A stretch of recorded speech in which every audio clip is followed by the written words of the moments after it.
అందరికీ నమస్కారం. పండగ రోజు కొంచెం ప్రశాంతమైనటువంటి వార్త.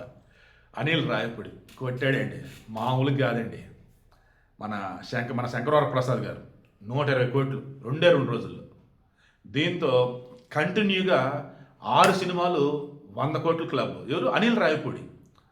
ఆయన ఫస్ట్ మూవీ వచ్చేసి పటాస్ 100 కోట్ల లోపు, తర్వాత సుప్రీం 100 కోట్ల లోపు, రాజా ది గ్రేట్ 100 కోట్ల లోపు. ఇక ఆ తర్వాత F2 100 కోట్లు దాటింది. తర్వాత వచ్చేసి సరిలేరు నీకెవరు 100 కోట్లు దాటింది. తర్వాత వచ్చేసి F3 100 కోట్లు దాటింది. భగవంత్ కేసరి 100 కోట్లు దాటింది. సంక్రాంతి కోసం 350 కోట్లు ఏకంగా దాటేసింది 100 కోట్లు. ఇక ఇప్పుడు మన శంకరవర ప్రసాద్ గారు ఇది కూడా 100 కోట్లు దాటేసింది. సో కంటిన్యూగా 6 సినిమాలు 100 కోట్లు దాటేసినటువంటి one and only Telugu director అంటే ఇదిగో మనవాడే. రాజమౌళి చెక్ చేశాను నేను. రాజమౌళి అన్నప్పుడు బాహుబలి 1, బాహుబలి 2, RRR ఇవే. ఇక రిమైనింగ్ అన్నప్పుడు కూడా అసలు ఎవరు దరిదాపులో లేరండి, నిజమే. So one and only Telugu director కంటిన్యూగా 100 కోట్ల క్లబ్లో 6 సినిమాలు ఈయనవే ఉన్నాయి.